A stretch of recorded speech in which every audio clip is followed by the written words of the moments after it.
Alhamdulillahi Rabbil Alamin. Wassalatu wassalamu ala ashrafil anbiya'i wal mursalin wa ala alihi wa ashabihi ajma'in wattabi'ina lahum bi ihsanin ila yaumiddin. Amma ba'du, fa usi nafsi wa iyyakum ayyuhal muslimun bitaqwallahi azza wa jalla fa innahu qad fazal muttaqun. Ya ayyuhalladzina amanu taqullaha haqqa tuqatih wa la tamutunna illa wa antum muslimun.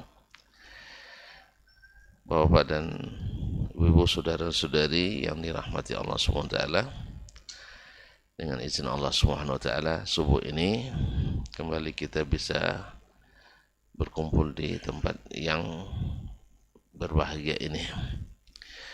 Mudah-mudahan sebagai tanda syukur kita kepada Allah SWT, sehingga nikmat yang sentiasa kita terima bertambah dan diberikan berkah. Hal itu mari kita bersyukur kepadanya. Salawat dan salam kepada Nabi alaihi salatu wassalam, yang juga kita berusaha untuk sedikit demi sedikit memahami dan mengulangi ajaran dan sunnahnya. Mudah-mudahan bisa kita amalkan pula dalam kehidupan kita sehari-hari. Kaum muslimin, kaum muslimat yang dirahmati Allah SWT, melanjutkan pelajaran kita bersama Imam Al-Bukhari rahimahullah dalam kitabnya Al-Adabu Al-Mufrad. Masih dalam bab hijratil muslim. Sekarang belum selesai hadisnya kita ini ya, yaitu bab tentang larangan meninggalkan saudara muslim. Sampai hadis yang nomor 401 ya. 401. Qala rahimahullah ta'ala haddatsana 402. Qala haddatsana Abu Ma'mar, telah menyampaikan hadis ini kepada kami Abu Ma'mar al-Ju'fi, Abdullah Muhammad Ju'fi. Qala haddatsana Abdul Waris, telah menyampaikan pula kepada kami Abdul Waris, itu Abdul Waris ibn Zakwan al-Ambari, an Yazid, dari Yazid, yaitu Yazid ibn Zura'.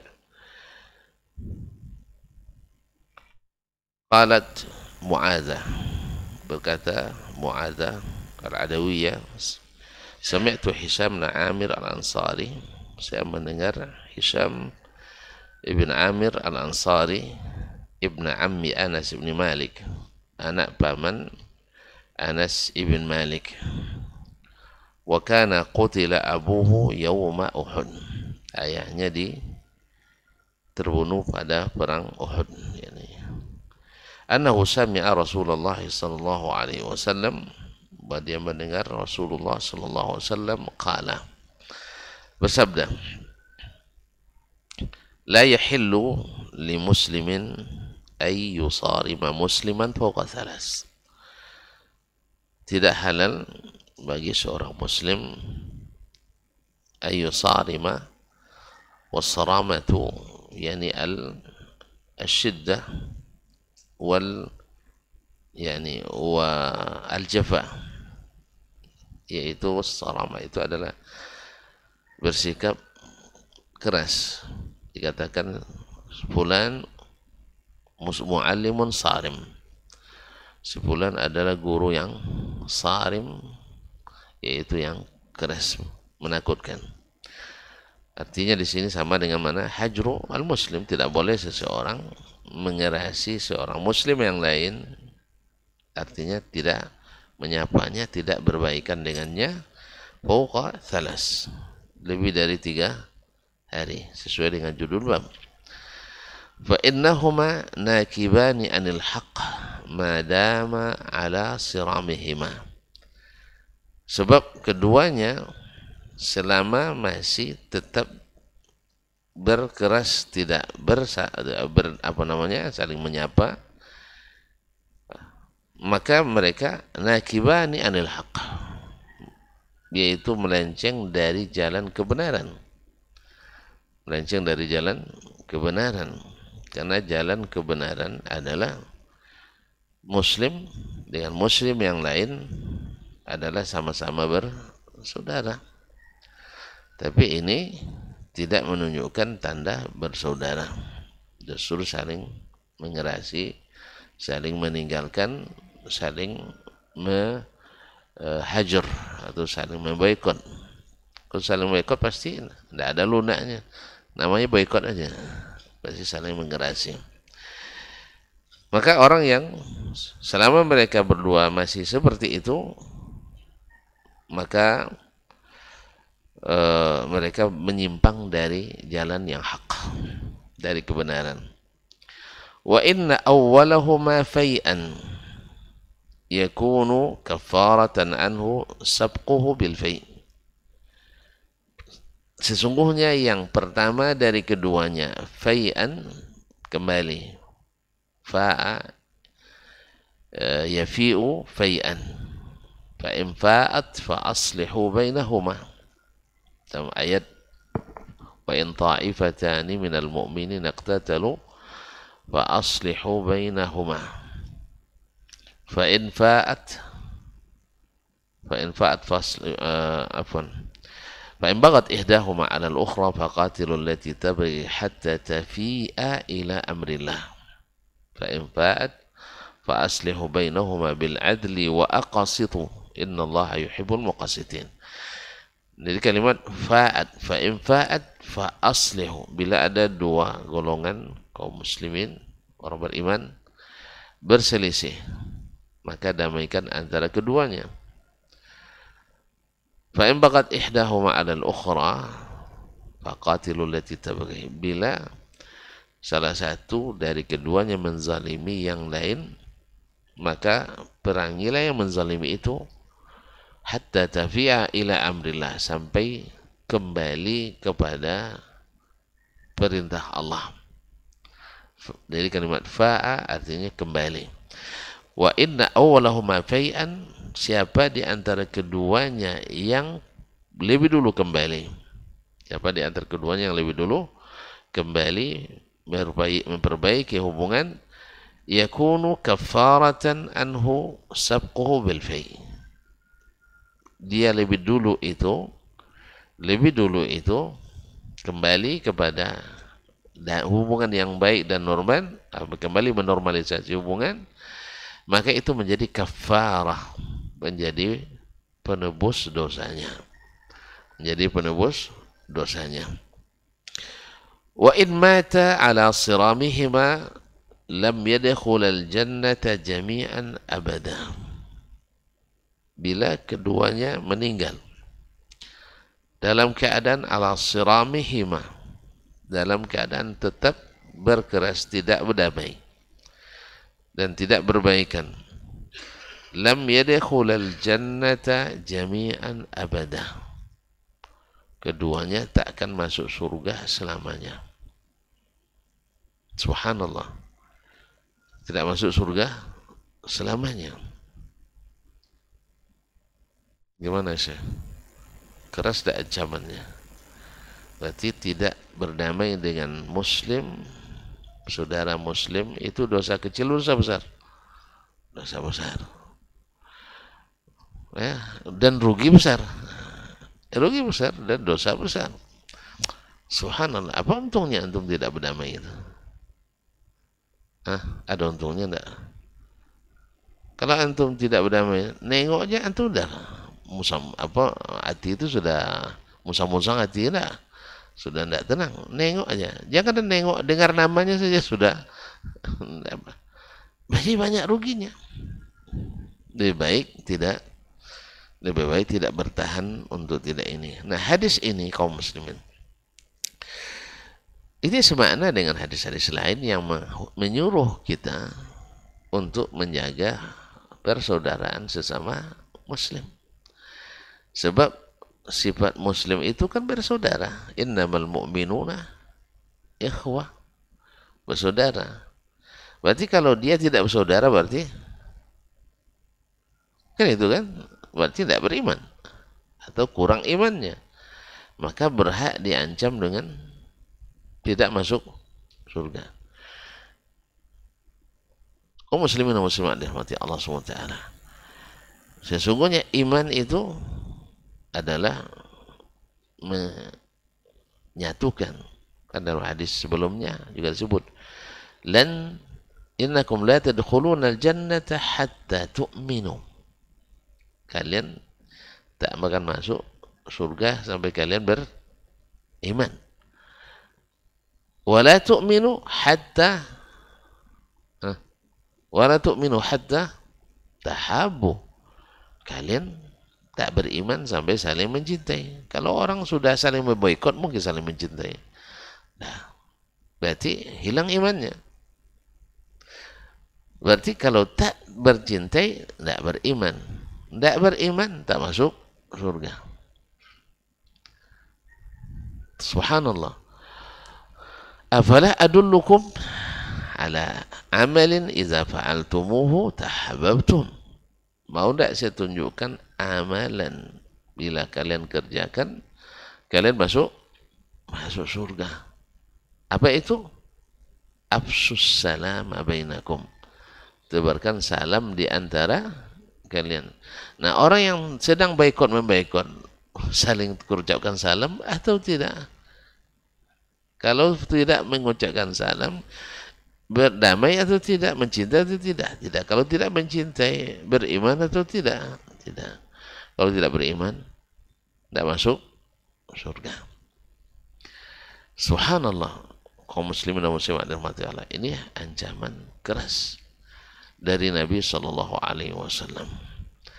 Makanya saling menyayangi, saling mencintai di sesama muslim menjadi pilar utama dalam kehidupan bernegara, bermasyarakat dan bernegara. Makanya itu pidato pertama Nabi sampai di Madinah. Nah, kenapa istilahnya pidato kenegaraan itu ya? Baru sampai di Madinah, Nabi pidato di hadapan para sahabat Al-Muhajirin wal Ansar. Kalau itu pidato pertamanya, penting tidak sih? Meletakkan pilar utama bagi berdirinya nanti sebuah masyarakat Madani menjadi negeri atau negara yang berdiri di atas asas-asas yang kokoh Al-Quran dan Sunnah Nabi SAW yang menebar keadilan kemanapun sampainya, bukan hanya kepada sesama Muslim, tapi ke seluruh makhluk Allah, menjadi rahmatan lil alamin. Apa pidato Nabi SAW? Ayyuhan nas. Setelah dia hamidallah wa asna alaihi wa salla ala nabiyina ala nafsi, thumma ba'da dhalika ayyuhan nas. Absus salam. Tebarkan salam. Wasilul arham. Sambung silatur rahim. Wa at'imut ta'am. Berbagi makananlah. Artinya beri makanan kepada yang membutuhkan. Habis itu, wasallu bil laili wan nasu niyam. Salatlah di waktu malam di saat orang sedang tidur. Tadkhulul jannata bisalam. Kalian akan masuk surga dengan selamat, bahagia. Subhanallah. Masih berkaitan dengan ini. Kalau saling memboikot, saling keras, tidak mau melunak dengan saudara, mungkin menebarkan salam? Tak mungkin. Kalau salam tidak ditebarkan, tidak diberikan, kan terhalang masuk surga bisalam. Makanya ahli surga itu sifatnya ikhwanan ala sururin mutaqabilin. Mereka bersaudara, duduk di atas dipan-dipan, berhadap-hadapan. Mau tak? Mau kan?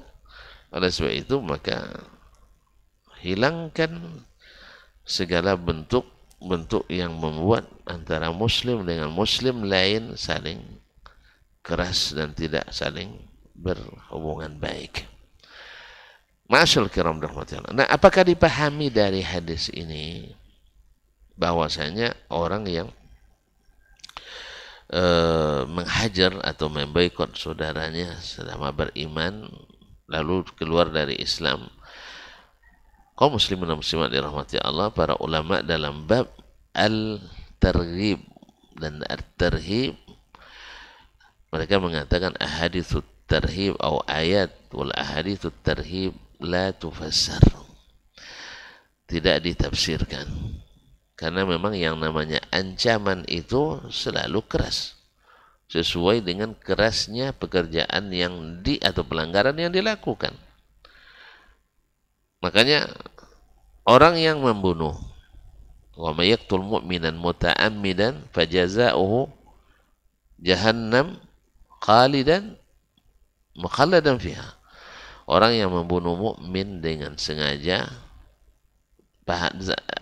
ancamannya masuk neraka jahannam, kekal selama-lamanya di situ. Lalu apakah membunuh itu membuat seorang keluar dari Islam?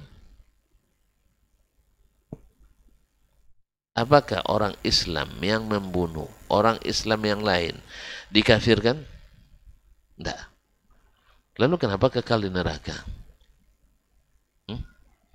Makanya ulama ketika menafsirkan ini seperti disebutkan oleh Imam At-Tabari dan Ibnu Katsir dan lainnya, bahwa ini ayat termasuk ayatu at-tarhib, ayat ancaman. Ayat ancaman. Maka la tufassar, tidak ditafsirkan. Artinya supaya lebih mengenai ancaman itu. Maknanya sebagian ulama mencoba memberikan makna, artinya orang yang membunuh orang mukmin, yang membunuh orang beriman, ini tidak mungkin.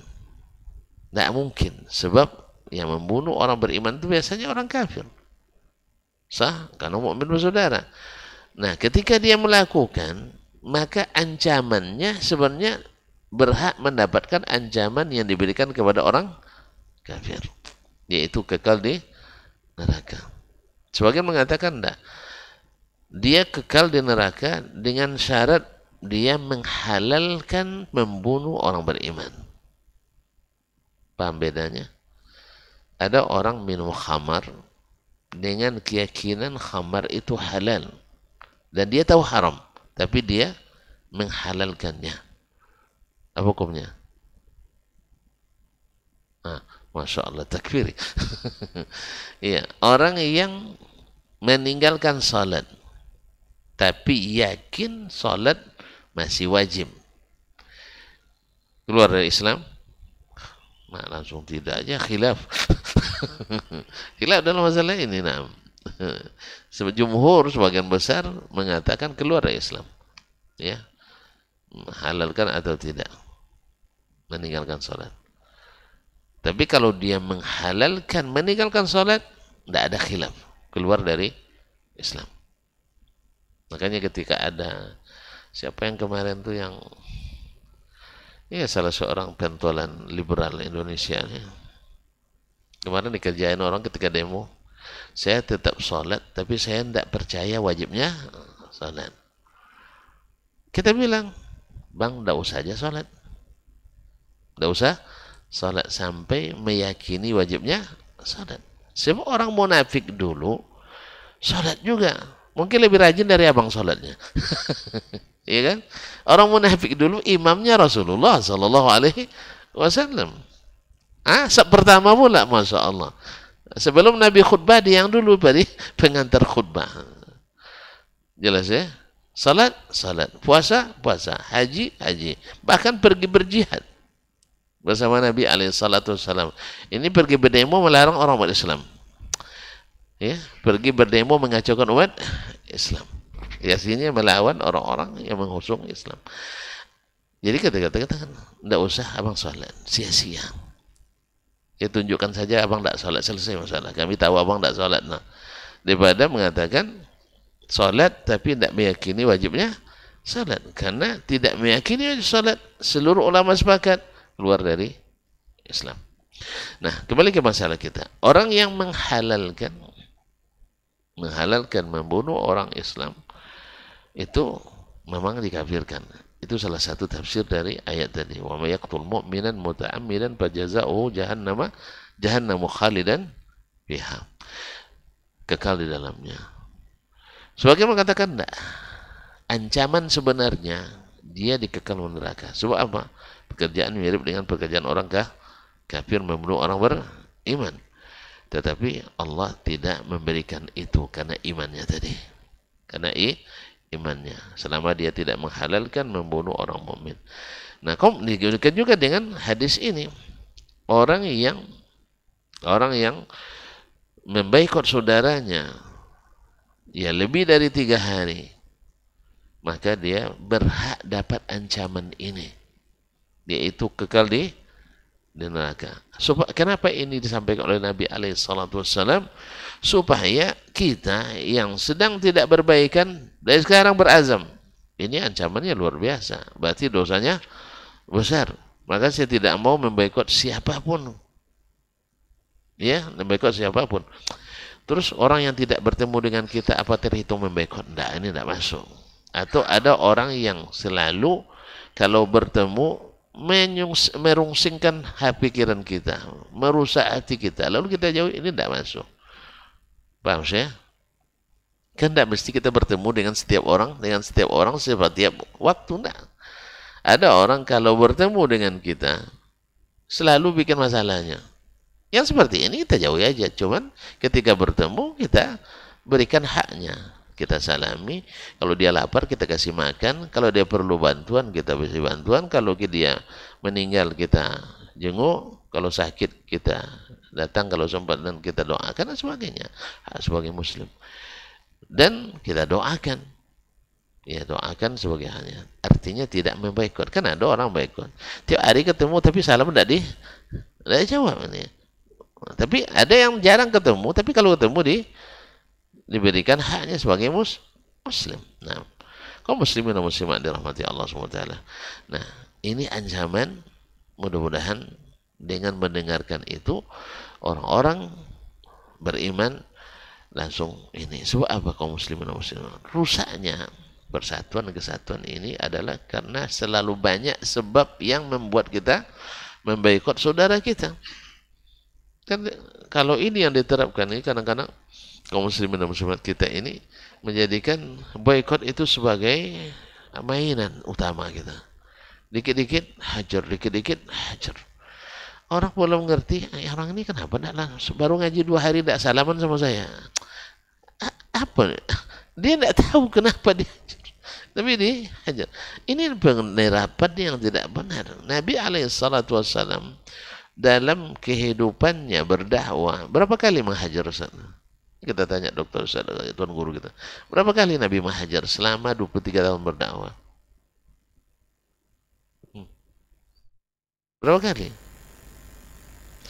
Hah? 3, 1. Ka'ab bin Malik. 2, istrinya ketika dituduh, ya kan? 3, Wahsy ketika membunuh Hamzah. Ya tak? Selebihnya tak ada. Iya. Kemudian yang dihajarnya itu adalah orang-orang yang merasakan itu ada gunanya. Ka'ab bin Malik, Hilal bin Umayyah, As bin Zurarah, mereka bertaubat pada Allah SWT. Ketika dihajar mereka kembali. Begitu kan? Kemudian juga ketika istri Nabi SAW ketika beliau menghajar, mereka bertaubat kepada Allah SWT. Ini tidak, orang ngaji aja belum tiba-tiba dihajar. Akhirnya tambah menjadi musuh dakwah, menjadi musuh dakwah. Yang salat di Masjid Ruskinal yang tidak ada yang golak siturnya, tidak ada yang golak. Awalnya golak tahu semuanya, ada yang tidak golak. Allah musta'an. Kalau udah ngaji mereka syekh katanya. Yang tidak ada pandai senyum, salam tidak dijawab katanya. Kalau makan tidak ada bahasa basi ini. Maka mudah-mudahan. Jadi ini adalah penerapan yang keliru kaum muslimin yang dirahmati Allah SWT. Hajar itu baru dilakukan bila jelas rajih manfaatnya. Jelas rajih manfaatnya. Kalau tidak ada hajar. Tapi apakah saya tidak duduk dengan seorang ini Ustaz mengaji, lalu saya tidak suka dengan cara dia mengaji misalnya ya dia lebih duluan tertidur daripada jemaah misalnya, itu tidak masuk hajar, karena seseorang tentu akan mengikuti yang dia bisa mengerti dan suka. Ma'asyal kiram dirahmati Rasulullah. Ahlan wa sahlan. Masyaallah, hayakumullah. Taib. Wa in sallama alaihi fa aba ay yaqbala taslimahu wa salamahu. Yang disebut, yang diancam dengan tidak masuk surga selamanya tadi adalah bila dia saudara mengucapkan salam aja tidak mau dijawab. Nah, taslimahu wa salamahu, tidak diterima taslimnya, wa salamahu.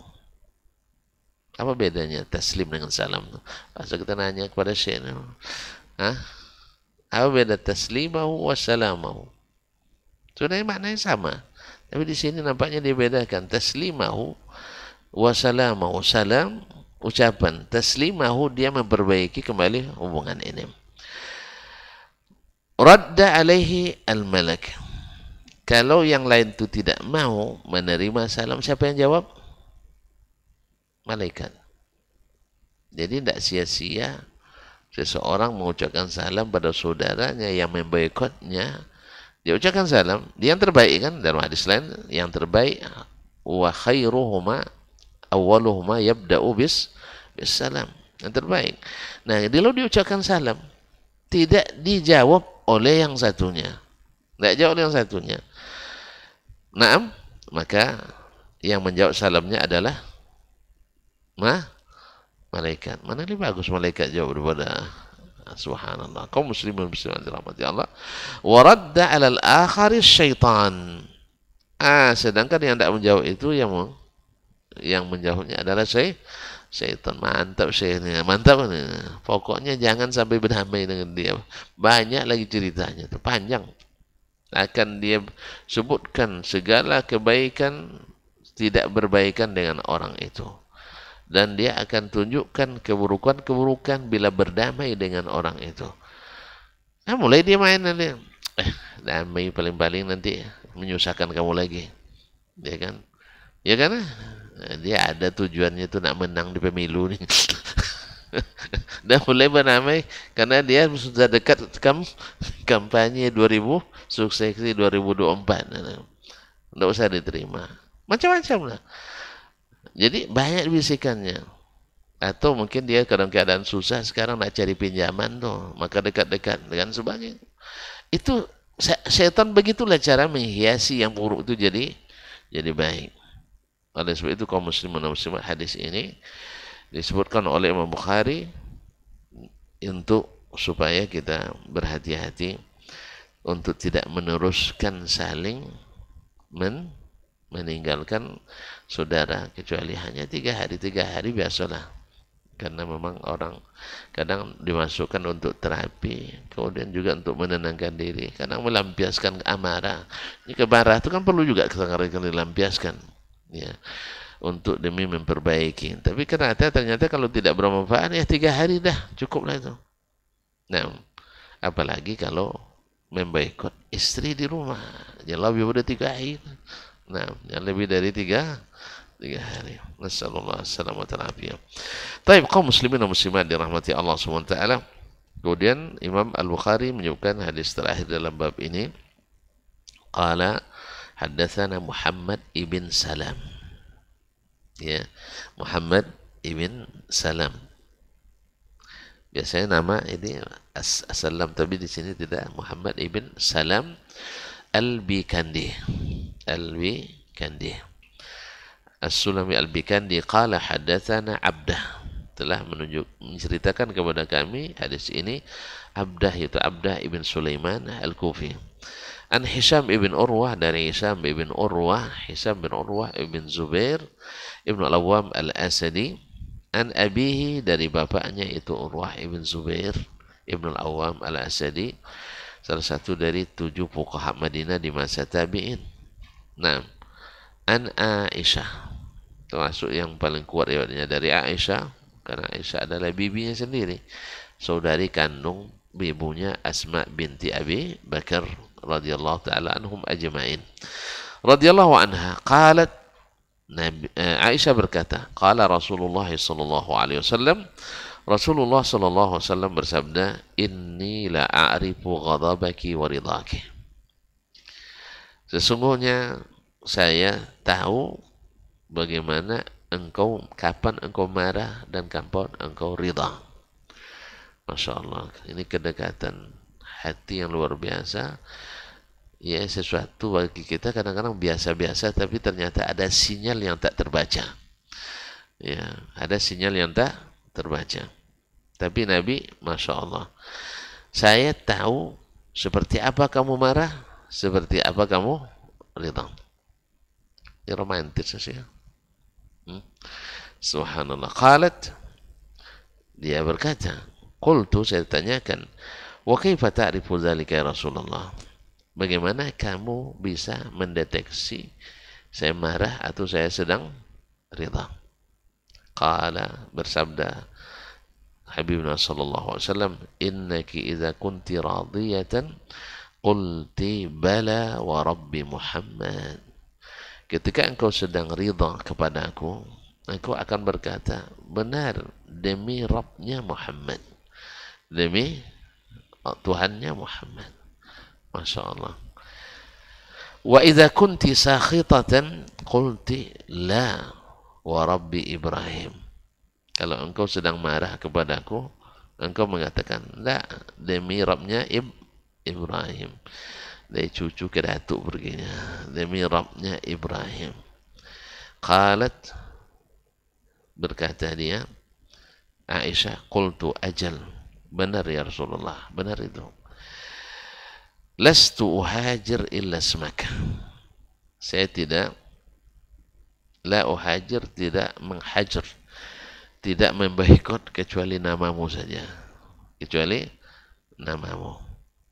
Artinya tidak akan meninggalkan kecuali, berarti tidak ada masa-masa apa namanya, masa-masa saling cemberut, ya, tidak, cepat selesai dan cepat ininya. Kaum muslimin, kaum musliman yang dirahmati Allah Subhanahu wa taala, jadi Nabi bisa mendeteksi itu, yaitu kalau dia sedang marah berubah menjadi Rabbi Ibrahim, kalau dia sedang suka menyebut wa Rabbi Muhammad. Nah, kita ini barangkali ini pelajaran bagi kita para ustaz dan dai ini. Kadang-kadang ada cerita seorang ustaz, istrinya mengatakan kepada beliau, istrinya belajar bahasa Arab, Ustaz, jadi selalu marah. Ya, artinya lambat pahamnya, lambat pahamnya. Apa kata istrinya? Abang lo ngajar saya tengok di pondok dah ada marah-marah katanya. Tapi kalau saya sedih kok suka marah. Apa sebab? Kalau gitu ayolah ke pondok, masuk daftar di situ. Apa sebab? Karena di sana muridnya ramai. Ini tidak dapat, ya ini dapat. Di sini muridnya satu. Jadi tidak ada penawarnya. Tidak ada penawarnya. Langsung pas tidak dapat diulang 2 kali 3 kali, tidak paham juga, itu marah lagi. Nah, jadi itulah kadang-kadang istri kita lebih suka belajar pada ustadz yang lain. Ini perlu juga murajaah gitu, itu apa sebabnya? Ya sih. Nah, mungkin metodologi kita yang kurang pas bagi dia. Dia suka yang pendek-pendek, awak ceramahnya panjang-panjang. Jelas? Dia sukanya yang praktis-praktis dan sistematis, awak siniasnya berbelit. Misalnya, atau sukanya pelajaran sirah nabawiyah, awak belajarnya ulumul hadis, ilmu rijal misalnya, dan sebagainya. Ma'asyiral kiram dirahmati Allah SWT. Jadi ketika perkataan kita atau kajian kita ditinggalkan oleh orang terdekat dengan kita, ini juga menjadi bahan introspeksi bagi kita.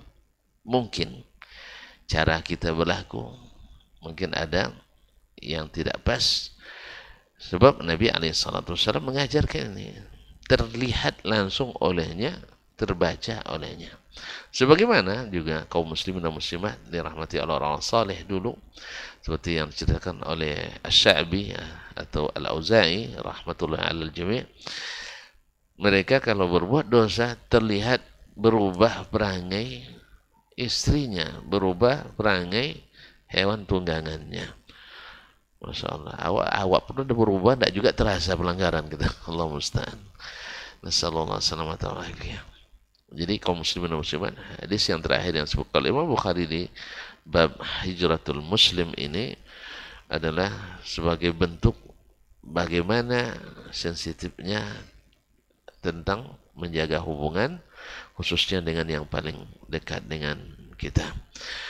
Dan hadis ini sudah masyhur, diriwayatkan oleh Imam Al-Bukhari dan Muslim, dan sebagaimana orang-orang yang selalu menjaga hubungan dengan orang-orang yang terdekatnya bisa mendeteksi hal-hal yang sangat-sangat kecil sama sekali yang mungkin tidak terlihat oleh yang lain. Tapi barangkali sampai di sini pertemuan kita hari ini. Nah, mudah-mudahan bisa kita sambung kembali pada pertemuan berikutnya. Wabillahi taufiq wal hidayah. Wassubhanakallahumma bihamdik, asyhadu an la ilaha illa anta astaghfiruka wa atubu ilaik. Wassalamualaikum warahmatullahi wabarakatuh.